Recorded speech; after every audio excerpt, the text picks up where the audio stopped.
Mãe tóxica. Uma história real. Olá Priscila, bom dia. Tenho vivido uma relação complicada com minha mãe desde a infância. Mas não posso falar sobre isso para ninguém, pois na nossa família, religião e cultura, dizem que os pais são seres divinos e seus comportamentos inquestionáveis jamais podem ser criticados ou confrontados, pois não são nem humanos e jamais erram. Então, resolvi falar de forma anônima. Colocar para fora é a minha terapia. Relacionamento abusivo de pais para com os filhos, como diz o meu psicólogo, é aquele que ela te coloca contra os familiares. Você é adulto e ela ainda quer dizer o que é bom ou não para você.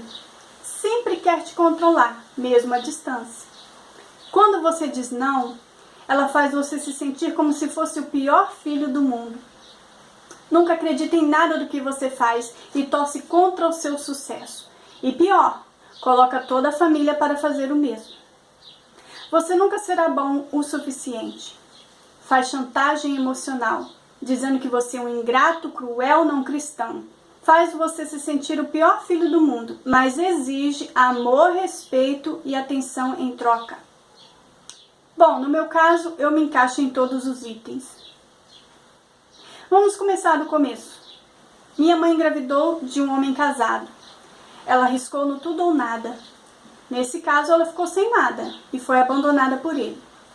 Eu sou a gestação mais infrutífera das outras gestações que lhe geraram casamentos. O casamento é a coisa mais importante da vida da minha mãe. Ela sempre diz que uma mulher sem marido não é nada e nem é ninguém. Tudo que eu me lembro dessa relação é uma relação baseada em abuso versus submissão. O primeiro abuso foi que ela quebrou na minha cara os meus disquinhos de músicas infantis, que eram os meus tesouros de infância, porque eu não sabia revelar os segredos da empregada ou do que ela fazia o dia todo. Eu tinha apenas 3 anos de idade. Nunca esvaziei a caixa de brinquedos de uma criança sem o seu consentimento. Minha mãe nos batia muito, melhor dizendo, nos espancava. Para quem achar que é exagero, ela guardava atrás da porta do seu quarto um chicote de cavalo em couro curtido e pontas de chumbo. Nossa posição de submissão para as surras era de 4. Logo após ouvir a passagem bíblica, honra o teu pai e a tua mãe. Sim, ela já me fez desmaiar. Sim, ela negou socorro. Sim, ela só passou gelo no galo da cabeça da minha irmã mais nova. Sim, o disque denúncia não existia. Morávamos em uma casa de 3 andares e ela já tentou me jogar de lá. Só para não esquecer, a maior surra da minha vida foi no dia em que eu ganhei um pirulito na rua e me recusei a dar para minha irmã mais nova. Os vizinhos lembram disso até hoje e não acreditam nessa versão. Claro. Às 4 horas da tarde, ela chegava, buzinava na esquina de baixo. O portão tinha que estar aberto. As crianças tinham que estar no sofá, limpas e em silêncio. Tudo que ela pedisse tinha que estar disponíveis e servi-la na mão. Quando ela saía para as noitadas, preparava 3 mamadeiras de vinho. Crianças bêbadas, era balada garantida. Ela também nos levou para a adoção, mesmo tendo condições suficientes de nos criar. Mas ninguém nos adotou. Normalmente nossas festas de aniversário eram feitas pelos outros. Álbum de fotos só para a menor. Nosso presente de Natal eram bolinhas coloridas com guiso dentro, comprada para os pets. O tempo foi passando, ela sempre expulsou os meus amigos e amigas, dizendo que cada um que cuidasse dos seus próprios filhos, e nos isolava do mundo.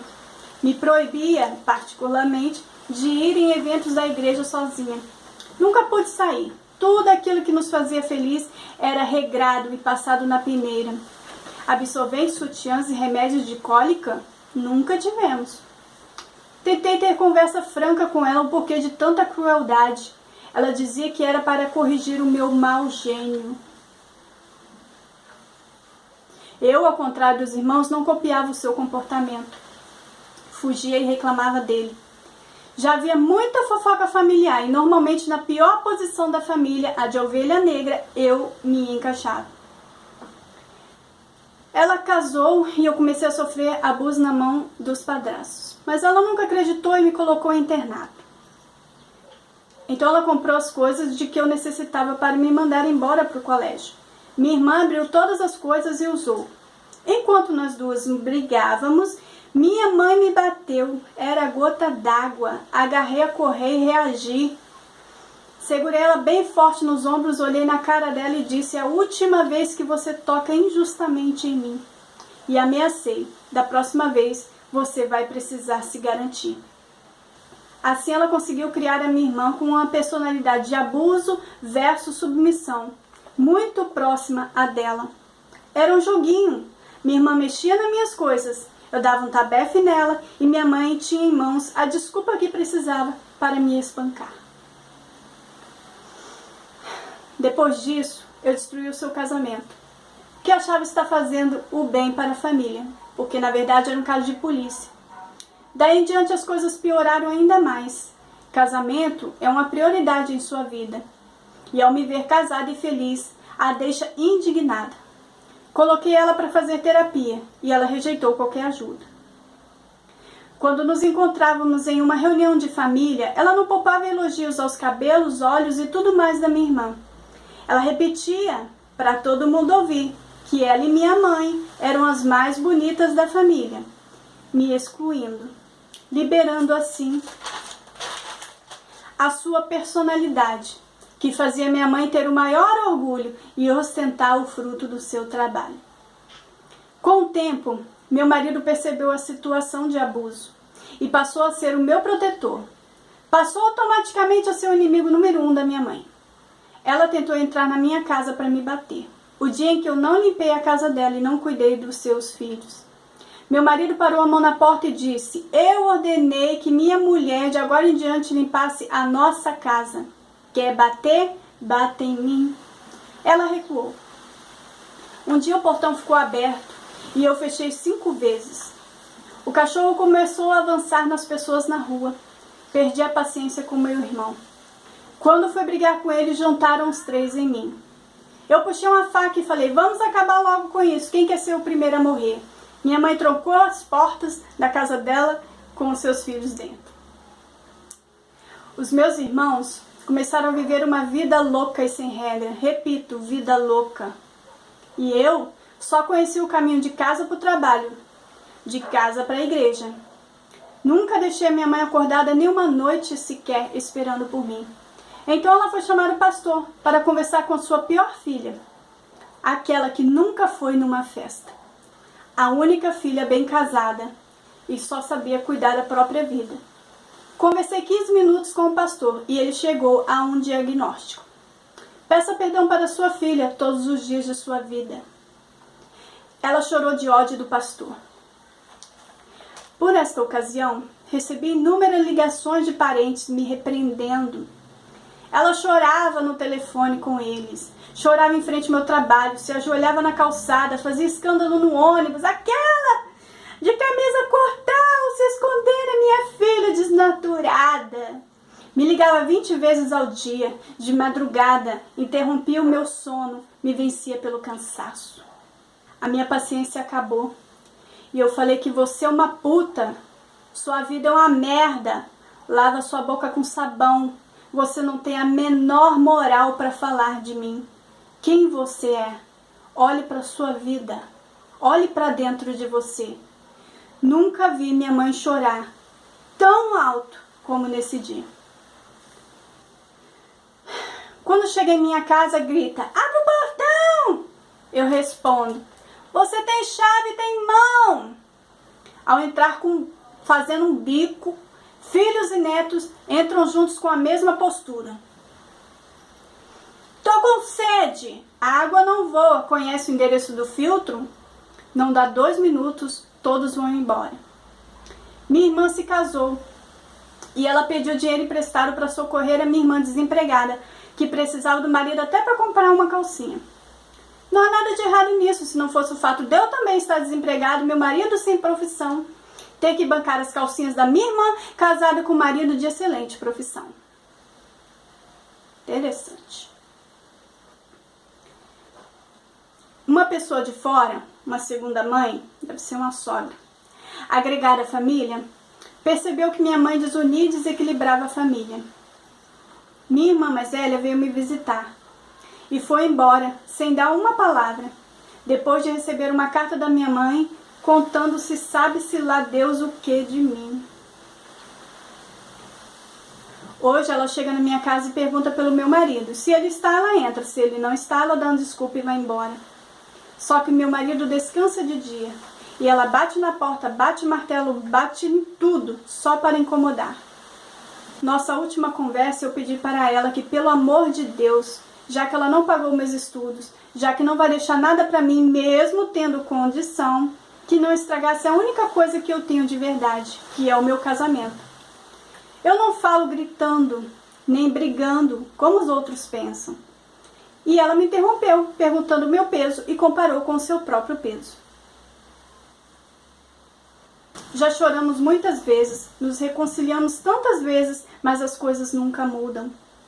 Aconteceu um imprevisto. Pedi que minha mãe fosse morar com minha irmã mais nova, porque ela não tinha maturidade de lidar sozinha com a vida. Minha mãe vendeu tudo que tinha e saiu como se comemorasse a liberdade. Era o lugar que ela sempre quis estar. Eu sabia que ia ouvir que eu expulsei minha mãe de casa. Depois que ela morresse, eu ia dar valor. Essas coisas. As doenças senis chegaram, o que é normal, chega para todo mundo. E tive que ouvir que agora que está velha e doente, jogou nas costas dos outros. Já era de se esperar que se minha mãe envelhecesse, a culpa também seria minha. A verdade é que não estava preparada para conviver com a extensão de si mesma, com o reflexo da sua própria personalidade. É nítido ver como ela definhou rapidamente. Ela passou de papel de abusador para assumir um papel de submissão. Ela agora se vê como uma estranha dentro de casa, obrigada aos serviços domésticos, controlada no direito de ir e vir, sendo obrigada a fazer aquilo que ela mais odeia, dar satisfações. Enfim, ela está morrendo aos poucos. Deus sempre foi bom comigo.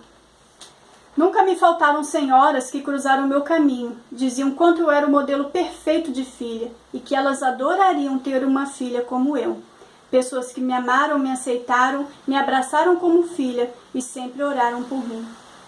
Eu estou aprendendo a ignorar e a cortar as intromissões. O barulho que vem de fora é só barulho e não interfere e não machuca mais.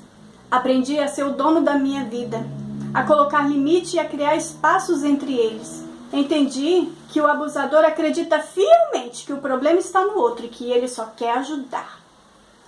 Aceitei ser um filho imperfeito. Não tenho que provar nada para ninguém. Não nasci para salvar o mundo. Aprendi que a distância é a melhor arma de proteção e que ficar calada e obediente só aumenta a posição de submissão e fortalece o abuso. Aprendi a viver feliz, a higienizar a minha mente e o meu coração. Eu sei que não posso esquecer nada, não sofro de amnésia, mas essas coisas não me ferem mais. Aprendi a ser feliz em todas as circunstâncias. Circunstâncias essas que me fizeram a pessoa maravilhosa que eu sou hoje. E com minha experiência eu posso ajudar muitas pessoas que passam pelo mesmo problema. Aprendi a não culpar o agressor por não saber amar. Aprendi que cada um só pode dar aquilo que possui. Aprendi a ter consciência tranquila e saber que eu fiz o meu melhor. Meu apelo de hoje é: parem de romantizar o abuso. Abuso sempre será abuso. Não importa de que direção venha.